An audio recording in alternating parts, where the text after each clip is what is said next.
Okay. Hi, Robin. How are you? Hey, hi, I'm good. How are you? Doing great. Thank you. Thank you for coming on the show. Nice to Thank have you you for here. having me. I'm looking forward to it. So, I had a look at your bio. I also looked at your website, and it says that you live in Los Angeles and with your dog and Marnie Chicken. Marnie Chicken. Is She it might pop up at some point in here. She loves to sit on the couch, so we'll see where she ends up. But that? yeah, Marnie Chicken. That's the name of your dog. Yes, it is. Okay, where did that name come from? Marnie is actually one of the characters in the book. I just liked Marnie so much that I, basically stole it for my dog. Chicken is from some very young family members of mine who my last dog passed away earlier this year. Marnie is my new dog. And they wanted me, they said, when you get another dog, you have to name your dog Chicken. And I was like, why? Why would I name my dog Chicken? And they said, because you like chicken. So if she gets lost and you go outside and you yell, Chicken, Chicken, everybody will bring you chicken. And that was the explanation in full. I don't know anything beyond that. So we compromised, and she is now Marnie Chicken. How does the dog feel about being called Chicken? I think she's just happy to eat food and take a nap all day. So I don't think she's too worried about it. She has a good life for sure. Okay. Let's see. I see New York Times best-selling author, National Book Award winner, all kinds of awards here. New York Times, Los Angeles Times, NPR, PBS. 9 novels for young adults. Is that how Yes. many I you mean, have published so far? Yeah. the new one is my ninth book. So The new one is the pretty ninth incredible. book. Okay. Give us a little bit of your backstory. Have you been writing and published your whole life, or were you doing something else prior to that? Or I'd always wanted to be a writer since I was maybe 8 years old. I had started writing like little stories and notebooks and things like that. But I didn't know how to be a writer. It wasn't like it is now where you can go on social media and talk to people who are looking for agents or wanting to get published or just learning what other authors do. I love Judy Blume and Beverly Cleary and Anna Martin, and I didn't know how to contact them and ask them how to be a writer.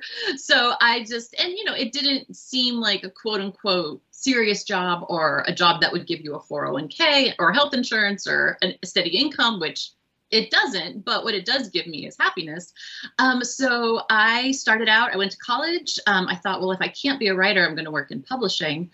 That's how I got started. I ended up being a sales rep, and I realized that I was terrible sales rep. I was awful, just to be clear. And I just wasn't happy. And within a short period of time, I was diagnosed with type 1 diabetes. And also within that year, my father passed away also from type 1 diabetes. And it just brought everything into really sharp relief for me of why am I doing a job that I don't like? And I was maybe 27 at the time, which at the time felt ancient and now feels like a baby. And I just thought, I'm going to take a year. And in that year, I started writing the first chapter of a young adult novel.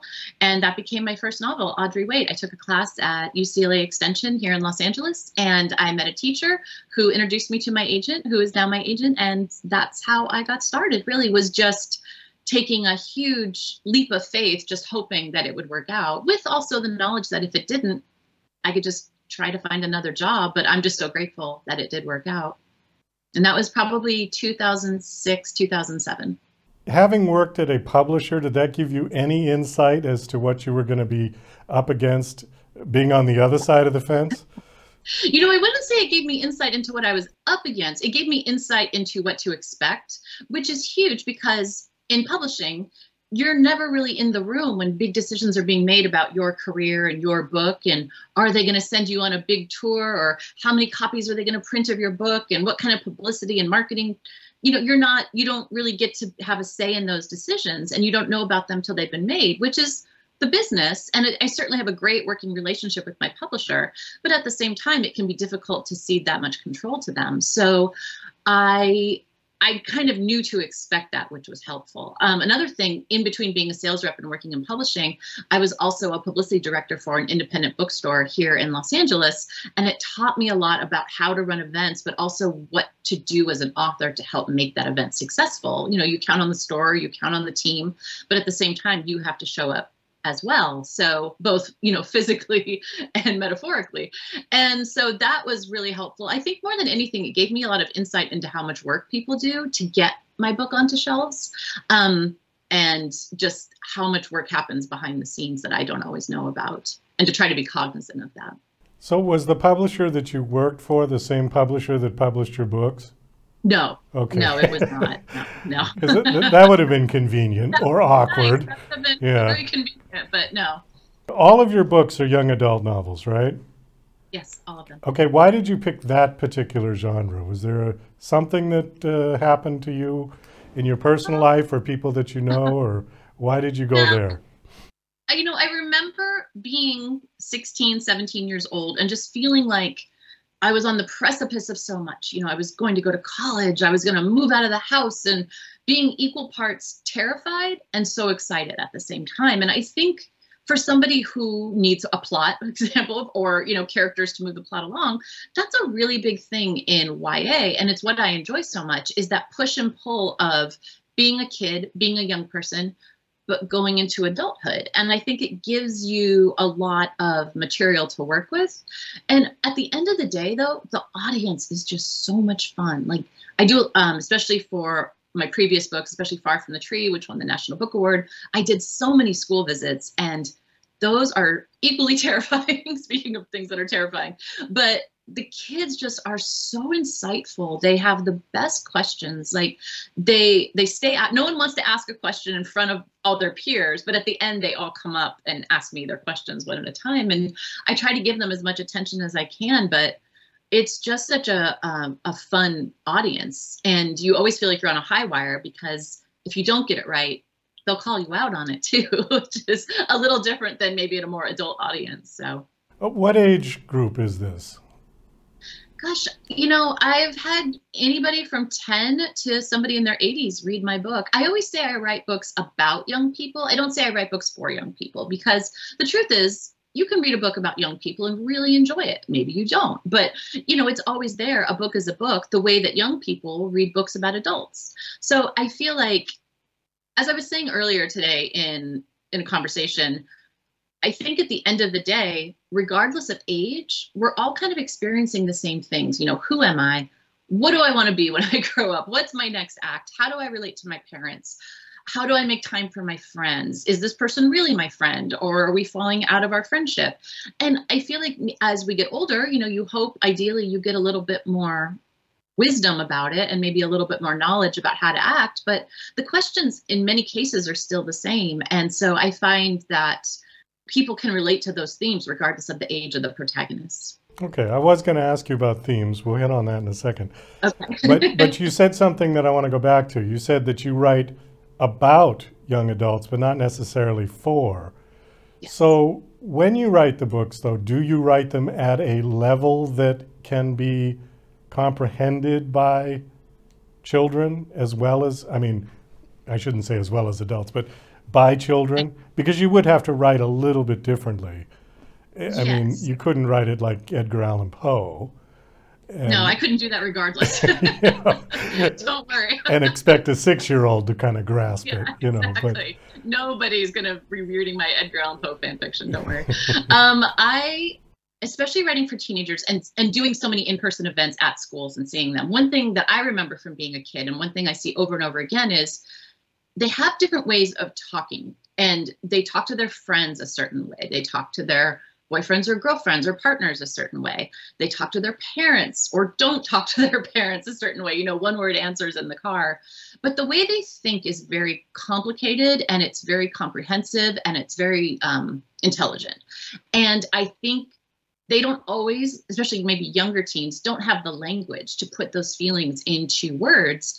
And I think that's where I come in as a writer, writing about young people. It's my job to help them see their emotions on the page. So let's hit some themes. Now, you said you've got 9 books published. Is there one particular theme that carries through all the books, or are they just completely different from each other? I love the idea of found family. I've shown it literally in Far From the Tree, which is a book about three siblings who were separated at birth and reunite as teenagers and go looking for their birth mother together. I did it with a couple of novels about a family of spies and the different people that come into their orbit throughout the world. I have that in many ways in the new book, The Girls of Skylark Lane. A bunch of young kids coming together in the neighborhood to play baseball and end up building this very solid friendship together. I love the idea of defining family the way it works best for you. Like, yes, we all have blood relatives, but some of those blood relatives don't show up for people the way that the way that your friends might show up for you. I've had friends, gosh, the longest friendship I've had, we've known each other for 45 years now. And I consider her one of the best friends in my life. And I would certainly consider her someone I can count on. So that's something that I really try to put in the books, which is acceptance can bring great things into your life. Well, I think family has, or the definition of family has changed quite a bit over the past, 30, 40 years. And, some people have two dads, some people have two moms, single parent. I mean, when I was growing up, you didn't see that. No. And rarely did you even see a single mom. That was very unusual. But well, women couldn't get a lease. They couldn't buy a house. They couldn't use a credit card. Right, exactly. They couldn't work if they were a single mom. So, yeah. And now all of that is sort of the norm, really. And, it is. It is. And I think it's wonderful that that has changed because there were so many people who were left out of the discussion and made to feel lesser than because they didn't have that quote unquote 1950s traditional structure. I've learned now when I talk to kids at schools, I don't say, where's your mom? Where's your dad? I say, like, where's your grown up? Where's your adult? Like, you just don't know who's being raised by their grandparents or their aunt and uncle or a foster family. And so I try to be very cognizant of the language that I use so that kids don't feel in many ways othered or excluded. So the latest book is called The Girls of Skylark Lane. When you were describing it, it sounded a bit like The Sandlot. I say it's The Sandlot meets Troop Beverly Hills meets The Babysitter's Club. So if you were an 80s kid like me, then those terms will mean a lot to you, I think. But yeah, it's, it's this team of 8 young girls. There are twins, Aggie and Jack, who move to Southern California with their dads and end up joining this little, lopsided, different ragtag softball team in the neighborhood. And, every practice ends in either tears or a traffic jam or a lost ball. But what happens is they build this really solid core of friendship amongst the 8 players. And as each of these girls go through their own individual trials, the others are there, and their families by proxy are there to support them. Is this going to be are any of your books series? Or are they just all standalones? I wrote a duology, which was also known as And Going Rogue, which were the books about the family of spies. Okay, which was so fun to write, just a blast to write. Has your publisher asked you to do series? They tend to like series, I think. Yes, they do. I'll say I have not been asked to do a sequel. I would love to write a sequel. It hasn't even, it comes out this week, so it hasn't even been on sale yet. So we shall see. I've just learned in, nearly 20 years of publishing books, I've just learned to, in some ways, go with the flow, let my opinions be known, and, we'll see how it shapes out. Well, we've got just about 30 seconds left. So I think on that, we're going to wind this down. The Girls of Skylark Lane, you said, is out or coming out this week? It's out this week. It is out Tuesday, October 1st, wherever fine books are sold. Okay. Well, by the time this gets out, it'll be out. Great. I hope people enjoy it. Okay. Well, Robin, thanks so much for coming on the show. Last question. Do you have a website that you want to give out?